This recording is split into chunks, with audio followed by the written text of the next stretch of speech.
Très bien. Tu as lancé l'enregistrement? Oui.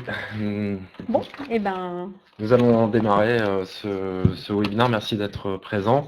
On va aborder un sujet qui nous est cher, la Chine. Le sommaire va se dérouler de la manière suivante. On va revenir sur une présentation rapide d'Écritel, quelques chiffres aussi sur le e-commerce en Chine, vous parler des problématiques à surmonter pour réaliser un déploiement dans les règles de l'art, et héberger en Chine, ce que ça occasionne en fait de manière concrète. Alors, Écritel, pour revenir très rapidement sur la structure, c'est une société qui est spécialisée dans l'hébergement d'applications critiques avec des équipes en 24/7 réparties un peu partout sur les différents continents, avec la particularité de proposer une sécurisation des services, avec notamment les certifications que vous voyez en dessous, la 27001, 9001, et la capacité à héberger des plateformes contenant des cartes bancaires. Je vais passer la parole sur les opportunités. Ouais. Donc, juste pour vous repréciser, donc on est en Chine depuis plus de 10 ans aujourd'hui. On est implanté à Shanghai, où on fait exactement le même métier qu'en France. Donc, on héberge des plateformes pour des sociétés françaises ou européennes qui souhaitent s'implanter à l'international avec des méthodes de travail et des plateformes qu'ils connaissent dans leur pays. Voilà, donc on espère qu'à la fin de ce webinaire, on arrivera à vous faire partager notre plaisir de travailler en Chine. C'est certes un pays qui n'est pas facile de prime abord, mais où on est toujours bien accueilli et où, malgré les contraintes réglementaires qui sont assez importantes, on peut faire des affaires et qui est très dynamique et sur lequel la communauté française est importante. Donc justement, sur les opportunités de la Chine, c'est que le premier, c'est que c'est un pays qui est extrêmement connecté. Moi j'y vais depuis une quinzaine d'années. On a de l'internet absolument partout. On a la fibre optique à peu près partout aussi. Donc on fait absolument tout avec son smartphone et les connexions sont de très bonne qualité à partir du moment évidemment où on reste à consulter des choses qui sont hébergées en Chine. La croissance du e-commerce, c'est une croissance à 2 chiffres depuis déjà plusieurs années. Les connexions se font essentiellement à partir du mobile. La Chine, c'est un pays continent qui est très important, qui n'est pas égal en termes de réseau. Le pays est séparé plutôt en 2 parties, avec le nord et le sud, China Telecom, China Unicom. Et le nord et le sud sont mal, les 2 plaques sont mal interconnectées. Donc aujourd'hui, la plupart des gens se connectent essentiellement via le mobile, et jusqu'à la campagne la plus reculée dans le Sichuan, vous avez accès via le mobile. Alors c'est un pays qui aime la France, voilà, on est considéré comme un pays très romantique, voilà, donc ils connaissent tous la France, Paris et la Tour Eiffel. Les marques françaises ont beaucoup ils ont une forte appétence pour les marques françaises, et pas simplement que pour Louis Vuitton, comme on le connaît. Et donc à partir du moment où des marques françaises sont sur le marché, même si en France, sans citer de nom, c'est des marques qui sont plutôt, on va dire, low cost. Souvent en Chine, elles sont considérées comme des marques plutôt haut de gamme et très luxe. Voilà, et il y a d'ailleurs des marques qui sont aujourd'hui présentes uniquement sur le marché chinois et qui ne sont absolument pas connues sur le marché français, et que vous découvrirez au cours de votre voyage si vous voilà. Et puis la communauté française donc est très importante, notamment dans les grandes villes, notamment à Shanghai. Elle est assez importante. Je crois que c'est la 2e communauté après la communauté allemande. Donc on travaille beaucoup entre nous et dans la communauté française, et donc c'est assez porteur de business. Voilà. Donc, quelques chiffres peut-être pour commencer, sans rentrer en détail, parce que je pense que vous les connaissez tous. Donc, 1,4 milliard d'habitants. On a plus d'un demi-milliard d'internautes. En gros, on a plus de 60% de la population aujourd'hui qui a accès à l'Internet. Ce que je vous disais, même dans la campagne reculée, on a un téléphone portable et on accède à ça. Donc, on utilise la plupart du temps, 98%, c'est le smartphone. Alors, on a mis une citation de Jack Ma qui dit, donc c'est le patron d'Alibaba, qui dit que si dans d'autres pays, le e-commerce est une façon de faire du shopping, en Chine, c'est vraiment un style de vie, et c'est tout à fait ça. Vous pouvez oublier votre carte bancaire ou votre portefeuille en Chine pour la journée, ça ne vous posera pas de problème. En revanche, si vous oubliez votre mobile, vous allez avoir de graves problèmes dans la journée. Vous pouvez faire toute votre journée avec votre mobile, vous vous levez le matin, vous prenez le métro avec votre mobile, vous allez appeler un taxi, commander un taxi via votre mobile, le payer avec votre mobile. Le soir, vous faites vos courses, vous les faites, vous payez avec le mobile. Vous commandez vos places évidemment avec le mobile. Vous commandez aussi entre midi et 2, les Chinois commandent leur nourriture et se font livrer sur place au travail grâce au mobile. Voilà, tout est fait via le mobile aujourd'hui en Chine et donc c'est important de prévoir les applications que vous faites en priorité pour les applications mobiles. En termes de chiffres aussi, il est intéressant de faire la comparaison entre d'un côté la Chine et la France. On a un peu plus de 802 millions d'internautes côté Chine, donc on se rend compte que la grosse partie du trafic Internet finalement provient de la Chine. Et en termes de chiffre d'affaires, on est autour de 800 milliards pour la Chine contre 82 milliards en France. Donc grosse disparité. Les marketplaces. Oui, peut-être juste une précision, hein, c'est que toujours pareil, pour revenir sur le mobile, hein, c'est que le m-commerce représente 70% du e-commerce en Chine. Hein, donc la plupart des achats sont faits via le mobile là aussi. Donc, alors, les marketplaces, on voulait faire un focus sur ça parce que je n'ai plus trop les chiffres en tête, mais il me semble qu'en France, le e-commerce est 60% sur les sites de marque et 40% peut-être sur les marketplaces. Peut-être que mes chiffres ne sont pas tout à fait à jour. En Chine, ça va être le contraire. 60% des achats se font via les marketplaces et 40% via les sites de marque. Aujourd'hui, les places de marché sont largement majoritaires en termes de vente hein, par rapport aux sites de marque. Et le marché, là aussi, est très particulier puisqu'il est dominé par Taobao et Tmall, qui sont les deux marques de Alibaba. Donc, Alibaba qui détient, qui a le monopole complet sur les marketplaces. Voilà, donc sachant que Taobao est une place de marché qui est plutôt C2C, donc voilà, on est vraiment sur le train de AliExpress. Voilà, AliExpress, Taobao, c'est exactement la même chose. Hein, vous allez pouvoir acheter, vous allez même pouvoir négocier via le chat vos produits. Donc on est vraiment sur de la vente plutôt C2C. Et par contre, Tmall est plutôt haut de marque aujourd'hui. La plupart haut de plutôt mieux et la plupart des marques aujourd'hui françaises ont une marketplace sur Tmall. Donc c'est important si vous souhaitez vous implanter sur le marché chinois et que vous faites du e-commerce, c'est d'avoir en priorité une marketplace sur Tmall. Alors, la particularité, là aussi, du marché chinois, et c'est aussi une parenthèse, c'est que il n'y a pas de commémoration en Chine du 11 novembre, hein, mais en revanche, la commémoration des célibataires, donc le 11-11.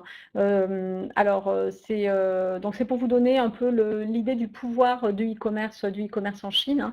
Hein. Donc le 11-11-2018, c'est le Single Day en Chine. C'est le jour où il y a le plus de ventes, je pense, dans le monde, hein, ce jour-là. Alors c'est le 11-11 parce que les chiffres sont toujours très importants pour les Chinois et le 1 est un chiffre un peu important. Et là, il y a 4 1 d'affilée. Donc voilà, quand vous êtes célibataire, ça peut porter chance et vous allez pouvoir trouver chaussures à votre pied.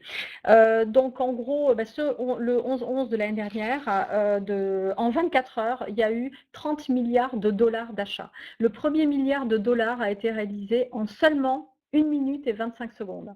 Voilà, et les 10 milliards de dollars ont été réalisés en 1 heure, dans l'heure suivante.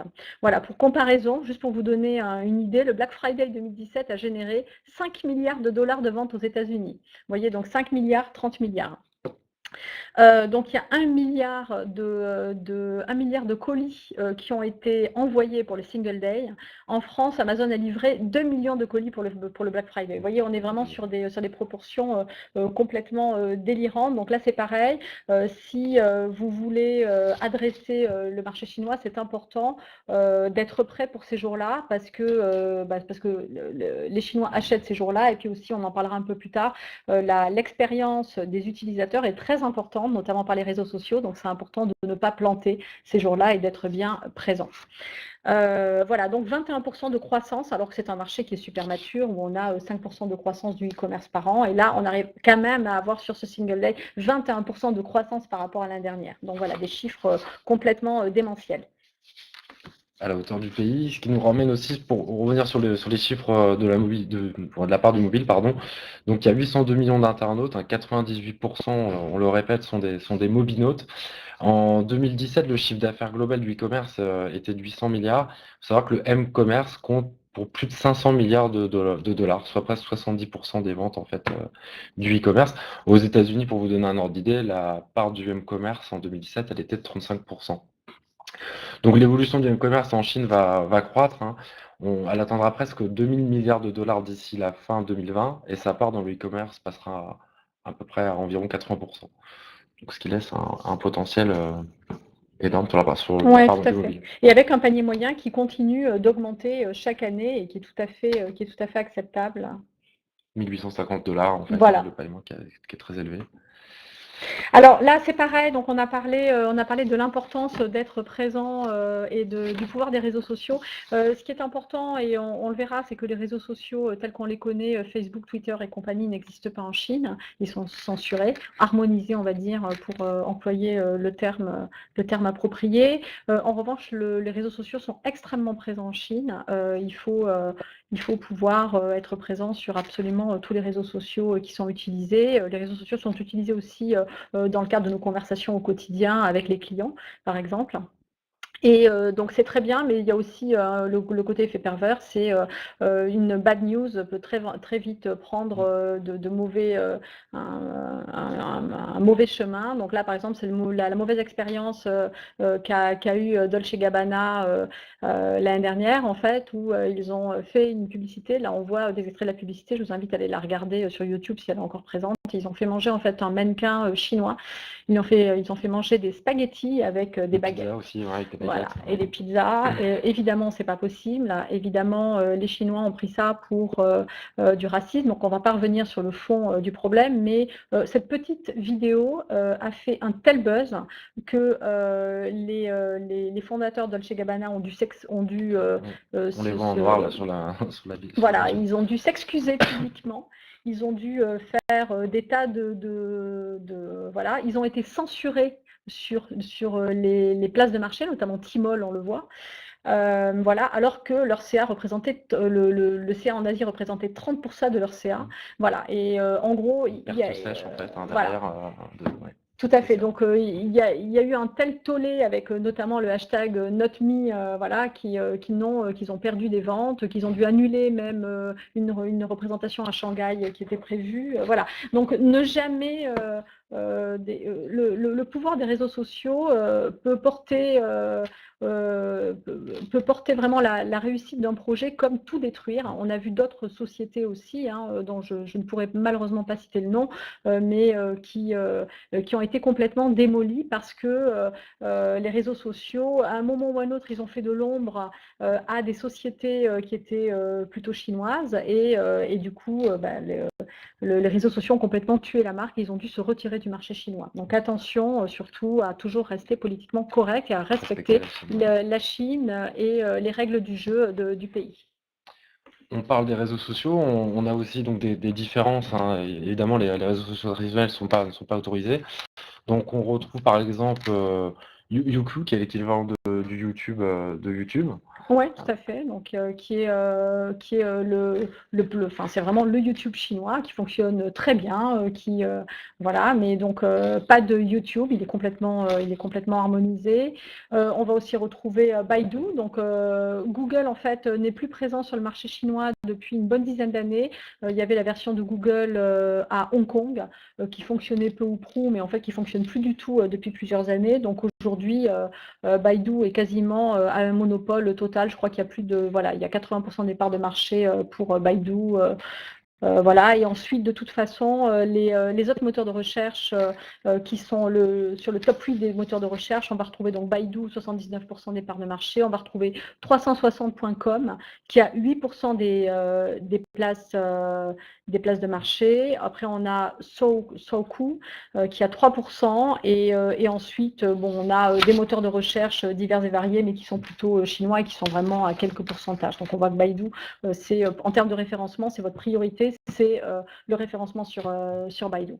Et tu en parlais tout à l'heure, WeChat qui permet, qui est une plateforme qui permet d'envoyer des messages, mais aussi de payer ses factures. On peut tout faire. On peut tout faire via Voilà, via vous payez votre facture EDF avec WeChat, vous commandez votre taxi, vous dialoguez avec les clients, vous pouvez acheter, vous pouvez absolument tout faire avec WeChat.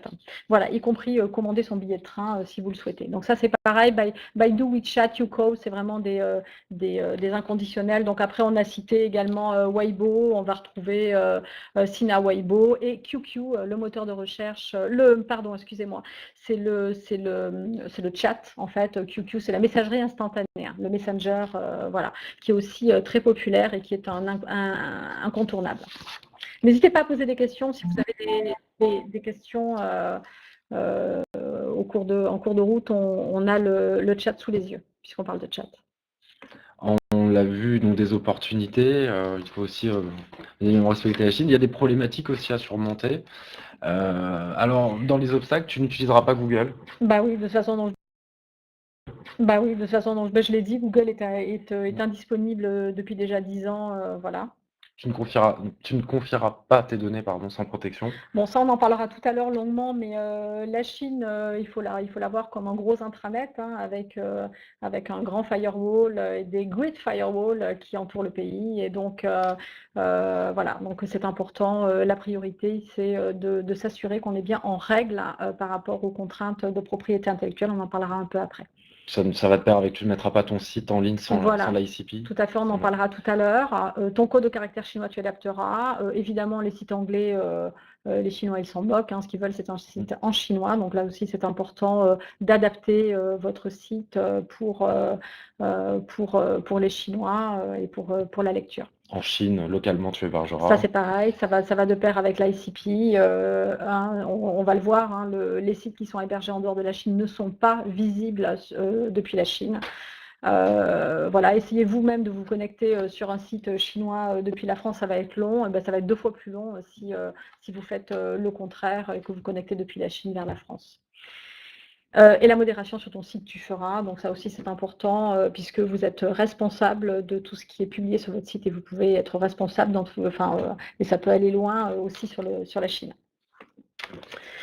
Alors, les latences. On va parler donc le principal problème finalement de la Chine. Je ne sais pas si vous avez déjà fait l'expérience depuis la France d'interroger un site en .cn. Bon, c'est lent, mais ça va être encore plus lent. Quand on veut héberger sur la partie de la Chine vers la France. Souvent, ce qui se passe, c'est que donc la plupart du temps, les pages vont mettre très longtemps. Et parfois, ils ne vont jamais s'afficher. La page, il ne va jamais avoir de résolution DNS. Donc, on ne sait pas trop si ça marche, si ça ne marche pas. Mais en tout cas, vous ne verrez jamais le contenu du site que vous souhaitez consulter en .fr. Donc, il y a 3 types de latence vers la Chine continentale. La première, c'est les requêtes web. Ça, malheureusement, c'est inhérent à tous les pays. C'est le poids des pages. On a des pages web qui sont de plus en plus lourdes avec de la vidéo, avec du JS, JavaScript et compagnie, des bases de données et des retours incessants à la base de données où on va interroger. Ça fait que les réseaux sont complètement perturbés. Et donc là, en l'occurrence, les requêtes web sont lourdes et en plus, on va avoir la géographie de la Chine. Il faut penser qu'il y a 10 000 km entre la France et la Chine. Donc à chaque fois, si vous hébergez sur le sol français et que vous voulez consulter en Chine et que vous interrogez une base de données, à chaque fois, vous allez faire des allers-retours vers la base de données. Évidemment, c'est long et ça ralentit les connexions. Donc les latences la géographie de la Chine, hein, alors de la France vers la Chine, mais aussi de la Chine à la Chine. C'est un pays qui, comme on l'a dit, qui est un pays continent, voilà, 10 000 km². Et donc évidemment, là c'est pareil, c'est difficile de couvrir en un seul point toute la Chine. C'est même pas possible. Je vous ai expliqué tout à l'heure la différence entre le nord et le sud, et ça on va le retrouver au quotidien. Le backbone est instable aussi, puisque la plupart des connexions donc passent soit par la Russie, soit par le backbone transatlantique. Donc évidemment, les connexions ne sont pas extraordinaires et peuvent aussi dépendre de la météo, même parfois. Donc voilà, les connexions peuvent être mauvaises et nativement. Et le troisième point qui va, alors là pour le coup, emporter tout le reste, c'est le grand firewall, hein. Donc il y a une grande muraille en Chine, et il y a aussi une grande muraille de firewall autour du pays. Alors on ne dit pas qu'il y a de la censure en Chine, on dit qu'on harmonise. Donc les contenus sont harmonisés. Comme je vous le disais, suivant certains mots que vous taperez, parfois il n'y aura jamais de résolution DNS à partir du moment où le mot n'est pas permis sur le moteur de recherche depuis la Chine. En termes de chiffres, hein, on le voit ici, des temps de réponse, hein, de Chine vers la Chine, donc plus de 12 secondes. Chine vers l'Asie, on a un peu plus de 20 secondes. Chine vers les USA, 30 secondes.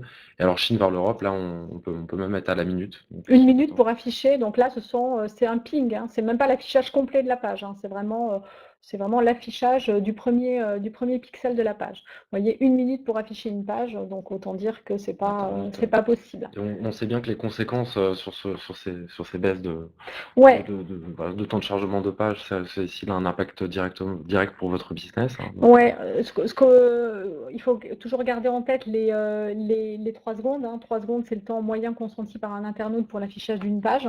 L'internaute chinois, il n'est pas plus patient que l'internaute français. Il veut aussi que sa page s'affiche en 3 secondes. Les sites d'ailleurs de Chine vers la Chine, ils sont souvent très rapides. Moi, je n'ai jamais constaté de latence et je constate plutôt un très bon débit, un très bon réseau. Je vous expliquais qu'on est tous équipés de fibre optique, même dans les logements, et ça depuis 10 ans. Donc c'est quand même assez pertinent. Et donc, il y a des conséquences, hein, et la mauvaise parole, toujours pareil, la mauvaise expérience utilisateur est importante. Donc, sur les gens qui vont consulter votre site, en gros, il y a 50% des internautes qui quittent la page après 2,6 secondes, parce que pour eux, le site ne fonctionne pas. Il y en a 78% qui ne reviendront jamais sur le site, et souvent, le problème, c'est qu'il y a 61% d'entre eux qui parleront à leur entourage de leur mauvaise expérience. Et c'est là où ça fait mal, c'est-à-dire qu'ils vont faire part de leur mauvaise expérience sur les réseaux sociaux pour dire telle marque, tel truc, le site ne fonctionne pas, et voilà. Et donc ça peut très vite dégénérer assez rapidement en termes d'image. Alors, c'est quoi la politique et le grand firewall? En gros, c'est 30 000 personnes qui sont au service du gouvernement, qui bossent pour le gouvernement et qui vont travailler au service de l'harmonisation. Donc c'est quoi un site qui est harmonisé?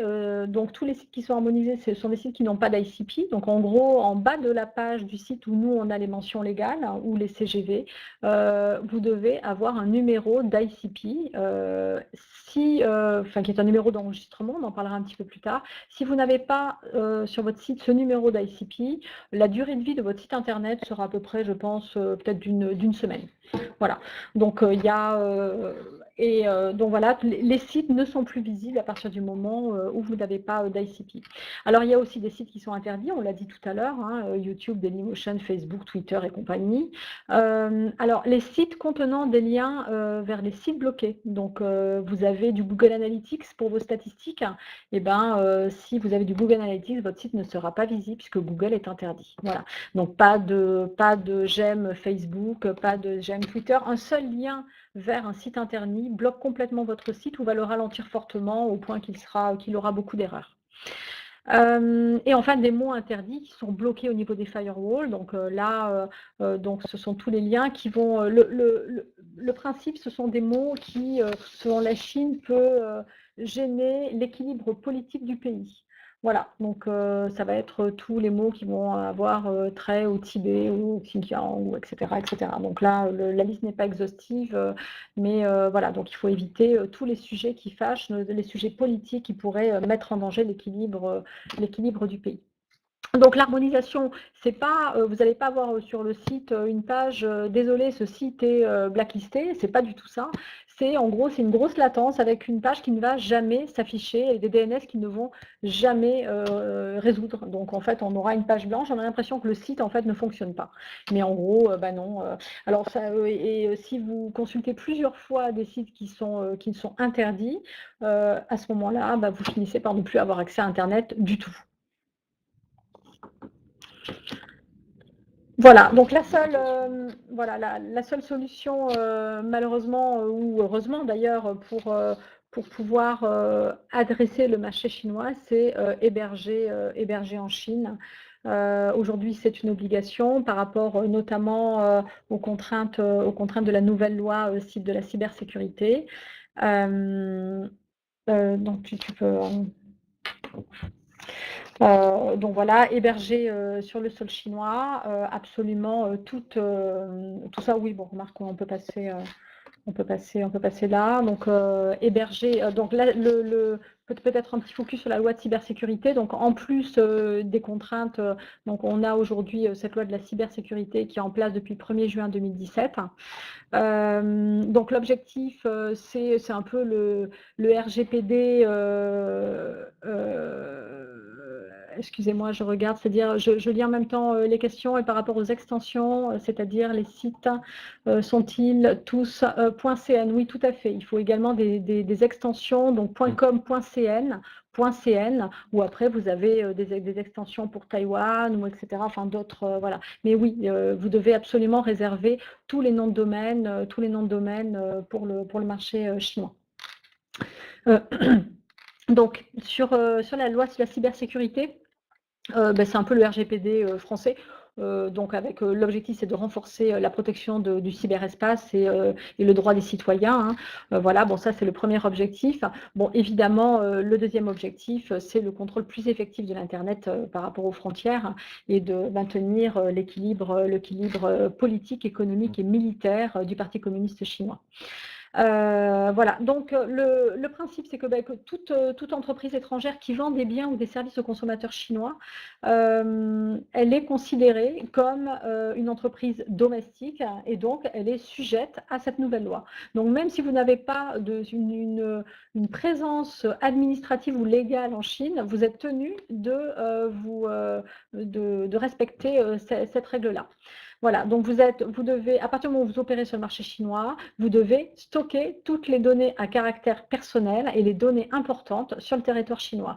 Alors la complexité, on peut le voir par rapport par exemple à la loi 152 en Russie, où la donnée personnelle est clairement identifiée. On sait ce que c'est une donnée personnelle sur le marché chinois. Bon, sur le marché russe, bon, par contre, ici, la donnée importante, on ne sait pas exactement, c'est un peu flou, donc on ne sait pas exactement à quoi ça correspond. Donc ce qui permet aussi aux Chinois de pouvoir contrôler peut-être un peu mieux ça. Donc en gros, les données des plateformes d'hébergement étrangères doivent être détenues par des fournisseurs chinois.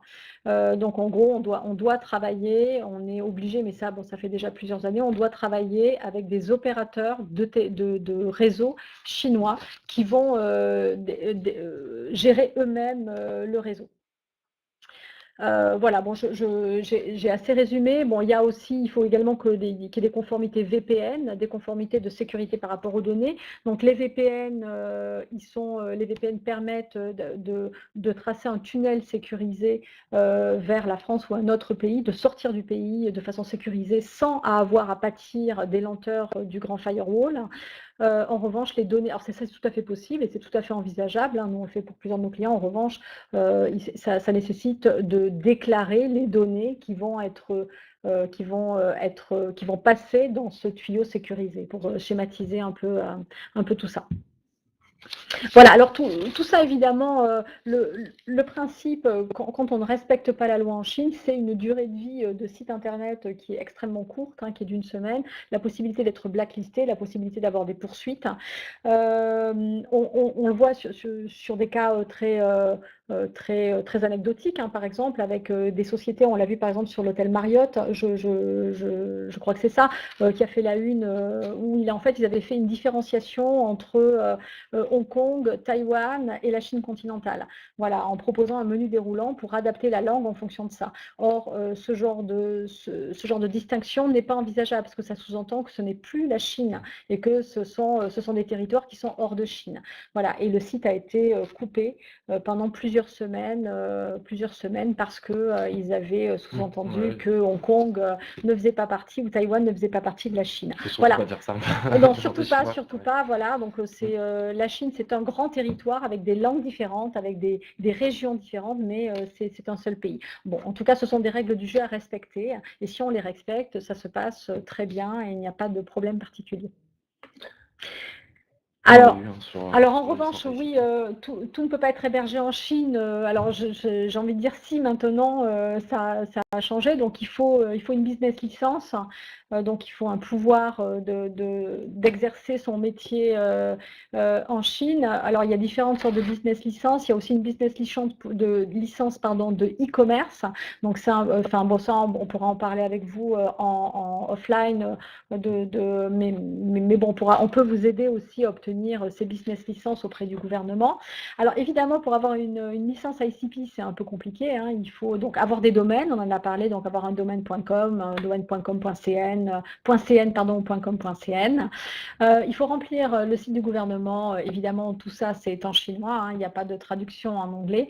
Il faut se rendre au bureau d'enregistrement et de contrôle d'Internet. Et il faut publier donc ce numéro d'ICP, comme je vous l'ai dit, en footer sur les pages du site.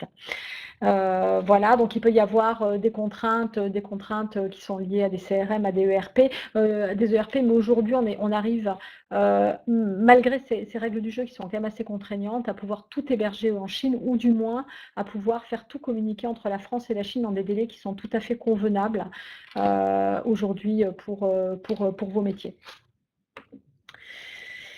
Alors, finalement, quelques petites règles de base pour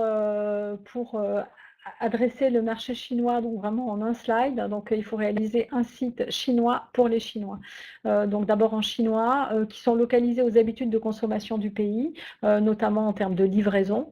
En termes de livraison, les livraisons, elles sont souvent...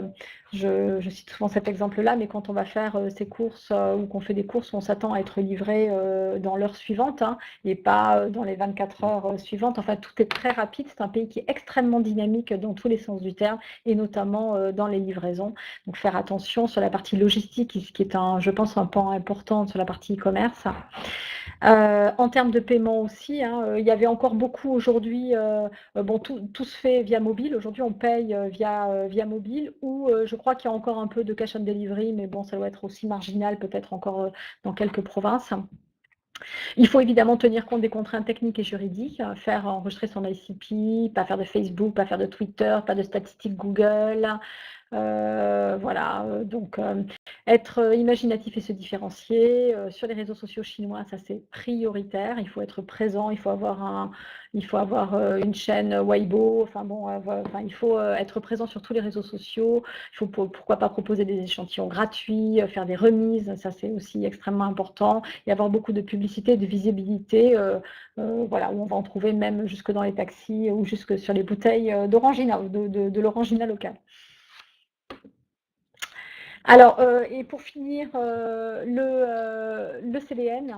Alors le CDN, donc c'est l'accélération du dernier kilomètre et du Content Delivery Network.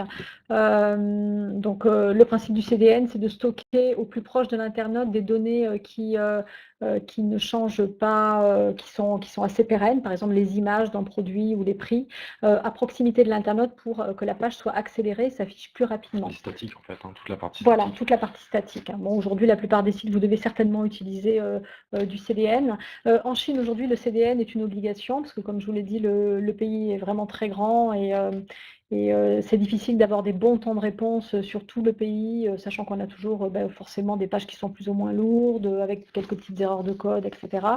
Donc là, c'est pareil. On vous conseille d'utiliser du CDN. Alors, du multi-CDN, si je tiens compte du fait que vous avez un CDN en France, ou pour couvrir le marché européen ou le marché US.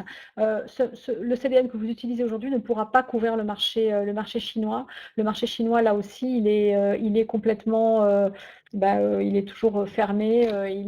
Donc, on a des opérateurs locaux qui vont gérer ce marché-là. Donc là, c'est pareil, il va falloir travailler avec un opérateur local pour le CDN. Donc là, ça fonctionne très bien. Ils sont de très bonne qualité. En termes de prix, on va se retrouver sur les mêmes listings de prix que ce que l'on peut connaître en France. Bon, ça, on pourra vous donner quelques informations en off également si vous le souhaitez. Voilà, nous arrivons à la fin du webinaire. Voilà. On est à votre disposition pour toutes questions. Pour répondre à vos questions, on a été en tout cas ravis de partager avec vous notre expérience et le plaisir de travailler sur le marché chinois. N'hésitez pas à poser des questions, on vous écoute.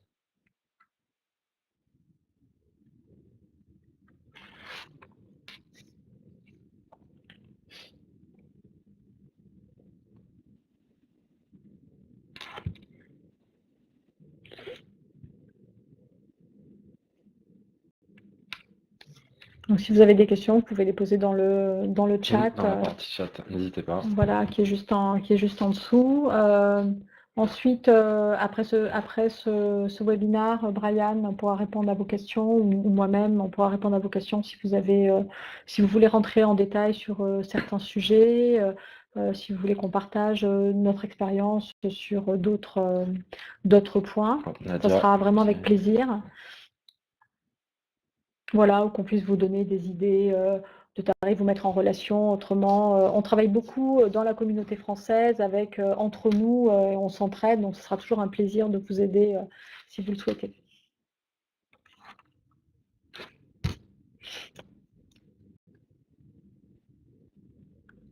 Stéphanie qui s'apprête à poser une question.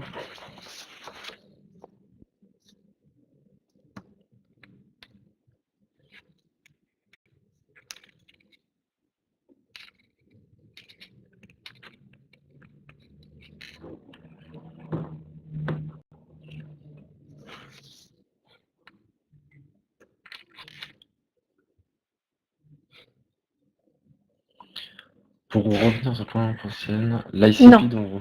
Non, ce sont deux démarches complètement séparées. C'est pas du tout lié. Alors peut-être qu'il faut une ICP pour avoir un point CN, ça je me souviens plus exactement, mais je pourrais vous le redire. En revanche, l'ICP c'est une démarche à part entière. Si vous voulez plus de renseignements sur le principe d'ICP et pour déposer des noms de domaine, n'hésitez pas à prendre contact avec nous à la suite et on pourra vous donner une information qui est précise à votre société.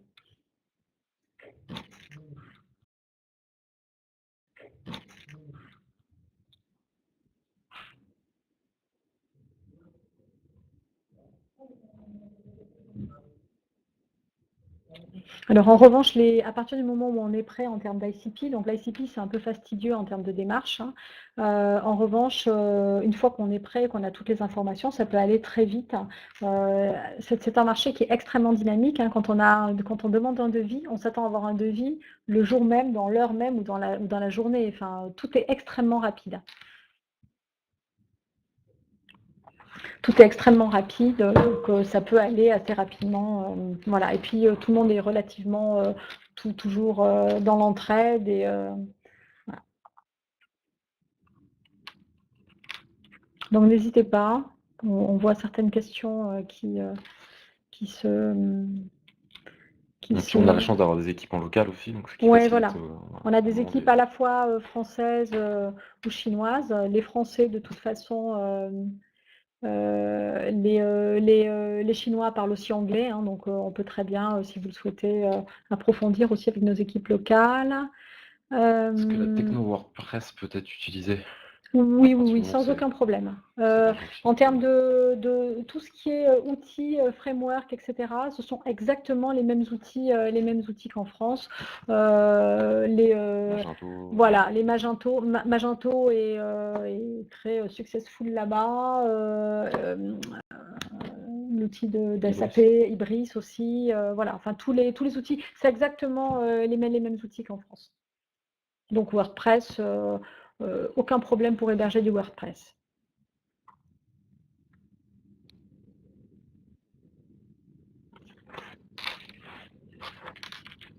Non, en termes de technicité à proprement parler, il n'y a pas de grosses différences en termes aussi d'infrastructures d'hébergement. Donc nous, on a nos propres infrastructures, on héberge beaucoup de cloud privés ou de cloud dédiés. On a aussi un cloud mutualisé. On va retrouver aussi des clouds publics. On n'en a pas parlé dans cette présentation, mais en revanche, en termes de cloud public, comme on les connaît, AWS, Google, etc., évidemment, ces prestataires-là sont très peu présents en Chine. Alors, ils disent être là, notamment AWS dit être présent en Chine, à Shanghai. Bon, on ne les croise pas vraiment. Le leader aussi sur la partie cloud public, c'est Aliyun, Alibaba Cloud. Donc là, toujours pareil, on retombe sur un monopole complètement. En revanche, la solution, bon, nous, on infogère aussi des solutions qui sont hébergées sur Alibaba pour certains clients qui veulent être hébergés sur Alibaba. C'est de très bonne qualité, c'est très performant. Bon, on voit bien, ils sont capables de tenir 30 milliards sur le single day. Vous comprenez bien qu'ils sont tout à fait capables de supporter vos sites Internet. Voilà, donc c'est vraiment de très bonne qualité, même sur la partie cloud public, et les fonctionnalités sont extrêmement proches de ce que l'on peut avoir sur de l'AWS, par exemple. Leur Voilà. CDN aussi est de qualité. Et le CDN est de très bonne qualité aussi. Donc là, c'est pareil, si vous avez besoin de renseignements, enfin nous, on infogère ces solutions-là, on pourra vous aider. Voilà.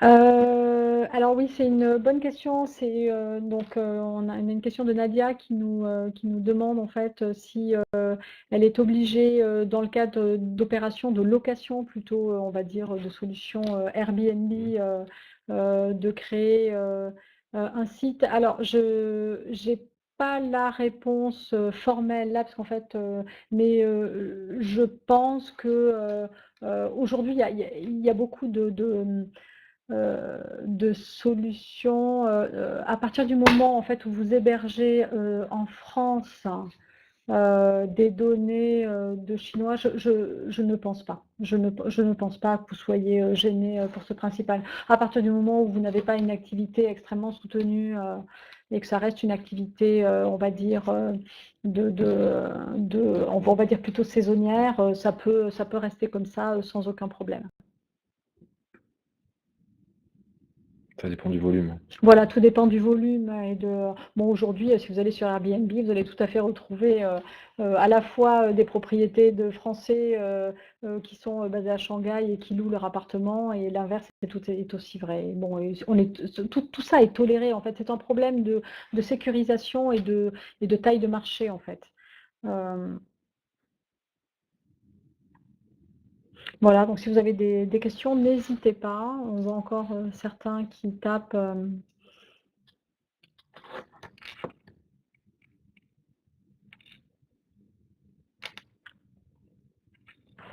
C'est un marché qui est certes qui a beaucoup de règles et qui a des règles assez strictes, mais une fois qu'elles sont respectées, elles sont tout à fait réalisables. Il faut par contre être s'adapter assez facilement parce que les règles changent régulièrement. On les voit notamment souvent changer avant le conseil du parti communiste, le regroupement du parti communiste qui, je crois, est en septembre. Et souvent, on voit deux phénomènes, donc des règles qui changent après le sommet du parti communiste, premièrement, et deuxièmement, avant, le web est complètement bloqué et de très très mauvaise qualité. On ne peut plus consulter les sites internet. Juste avant ça, parce qu'ils ont tendance à durcir les contrôles sur le web pour éviter tout problème. Voilà, c'est le genre d'aléas qu'on peut retrouver sur l'Internet chinois.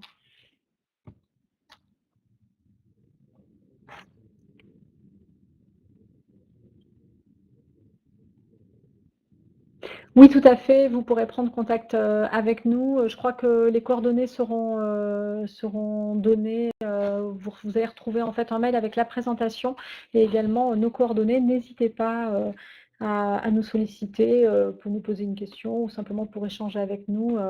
Voilà, nous ça fait plus de 10 ans qu'on est basé en Chine. J'ai moi-même créé cette société et je partagerai avec plaisir cette expérience-là. Voilà, Brian vous donne son mail. Écoutez, merci à tous. Je pense qu'on va s'arrêter là. Et puis, oh, toi, tu donnes ton. On va s'arrêter là. Et puis, voilà, on était ravis de partager tout ça avec vous. Et puis, on vous dit à la prochaine. À bientôt. À Merci. bientôt. Merci. Au revoir. Au revoir.